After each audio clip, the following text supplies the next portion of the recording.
I started back powerlifting. It's been a good journey so far. So I figured today I take you guys through one of the workouts. Let's get right to it.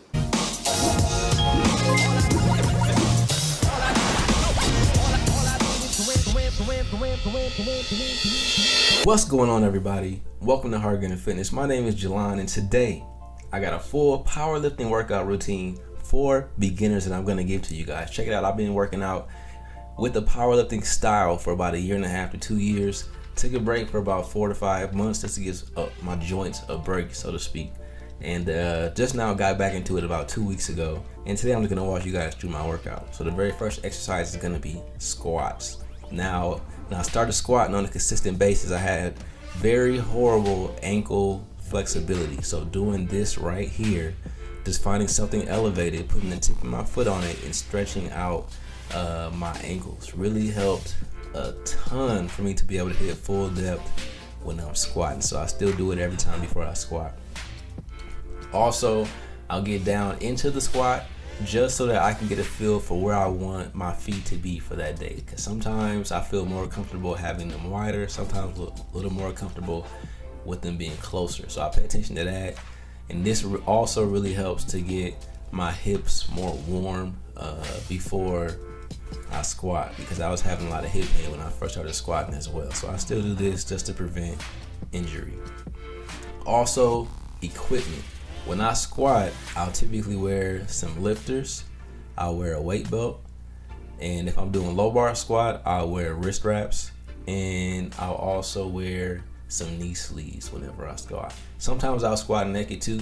I don't always squat with equipment. Sometimes it's good just to really give your core a good workout and your lower back a good workout when I'm squatting as well. Here we doing some warm-up sets. We started at 135, 185, then we go to 225, then we go to 275, which I didn't record, I don't know why.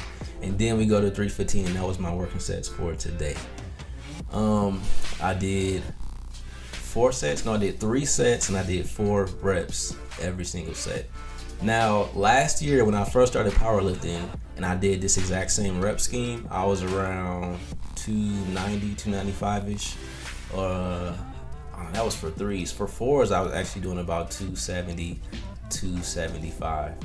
And now, a year later, I'm hitting 315 for 4 repetitions. And I actually feel like I can do a little bit more. So last week or 2 weeks ago when we started this workout program, I was doing 300, and we've been going up in increments of 5 pounds for every single exercise that we do. Not every single, but all of the big 3, deadlifts, squats, and bench press. We go up at least 5 pounds every week. So now I'm at 315, and as you can see, I'm moving it not super easy, but it's not, it's doable, so to speak. I typically take a rest for about 2 to 4 minutes in between every set, just depending on how the previous set felt. You see how I was walking out. I was a little tired there. Look at my wrist. If you can see that there's a lot of pressure being placed on my wrist, that's why I wear the wrist wraps. If I don't wear those, my wrist hurt kind of bad. Also, look at the bar. Doing low bar squat versus high bar squat. There's a big difference in what muscles are worked, and some of the mechanics during the squat are a little bit different as well. So if you got a question about that, or you don't know about that, comment down below, ask the question, and I will definitely get you an answer, all right? One thing that I do want to say as I'm finishing up this last set of squats is that it took me a really long time to get comfortable doing squats. Now, we were doing last year when we were squatting on a consistent basis, we were doing I think 4 days out of the week we were squatting, and we would switch our reps up every single day. So one day it might be 6 sets, and then 5, 4, and then 3. And every week the focus was on progressive overload, trying to add more weight to the bar every single week. And as we did it more often, my form got better and my entire body transformed. Like, my core got stronger, back got stronger, hams, glutes, quads, even my calves got stronger. Like, you can see in the video, I actually have calves. Like, before I started squatting, my legs was just straight up and down. For real.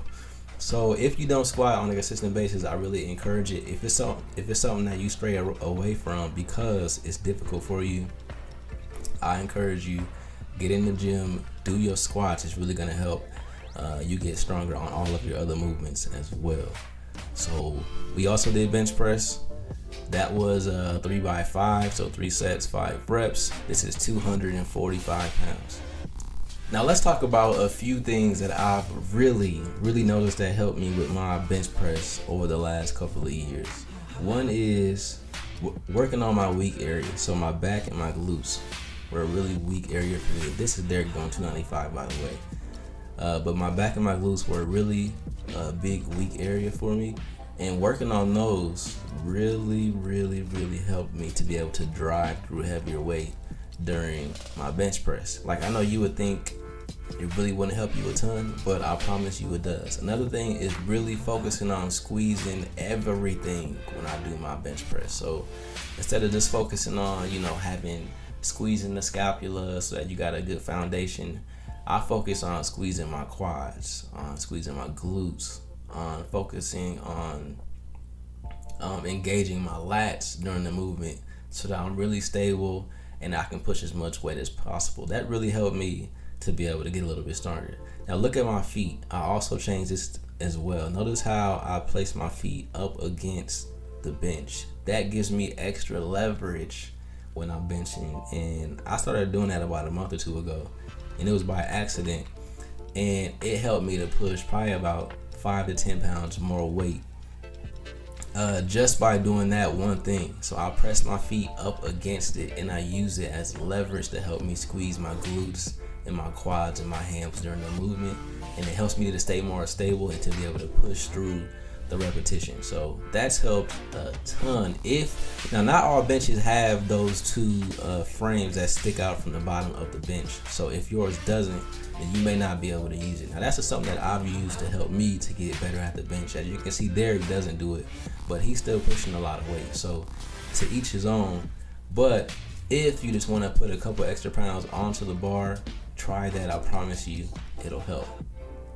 All right, and then we also did strict press. Well, Derek did strict press. I did behind the neck strict press to kind of focus more so on the rear delts and my back, which, as I said, is a really big weak area for me. So I'm trying to do exercises to help more with that. But I've been doing my research, and I know that doing those behind the neck can cause some shoulder impingement, and I don't really feel pain when I'm doing it, but I want to make sure I stay injury free for as long as possible, especially when you're powerlifting, because you're moving a lot more weight. So with that added stress on your joints, it really increases the probability that you can get injured while you're powerlifting. So I want to make sure I take as many precautions as possible to prevent injury. This way I can stay in the gym for a long period of time and, of course, make some more gains. So I encourage you to, if shoulders is a weak area for you, make sure you include strict press into your workout routine. That's because this exercise allows you to add a lot more weight onto the bar versus doing like a dumbbell press or an Arnold press. So of course, more weight means that you can add more muscle mass onto any particular muscle group. So doing strict press is really great for getting bigger shoulders, getting stronger shoulders. So like I said, if this is a weak point for you, just like it is for me, ooh boy, struggling. But make sure you throw that in there.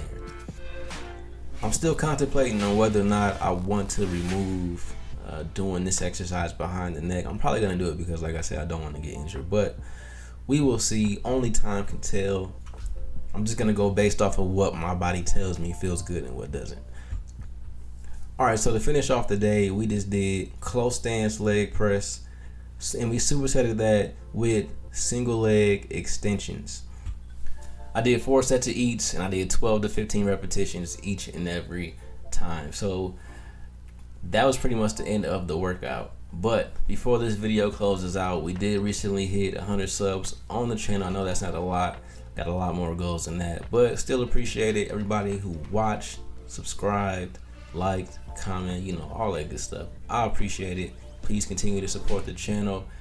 If please, if you have any recommendations or suggestions, or something that you just want to see from the channel as far as a workout video or a tip video, or if you need any nutrition advice, whatever the case may be, comment down below and let me know exactly what you want to see. That way I can put out the content that pleases you guys and not what I'm guessing or what I want for myself. So thanks for watching. I'm Jalon. As always, this is Hard Gainer Fitness, helping you defeat yourself and crush the scale. I'll see y'all next time, man.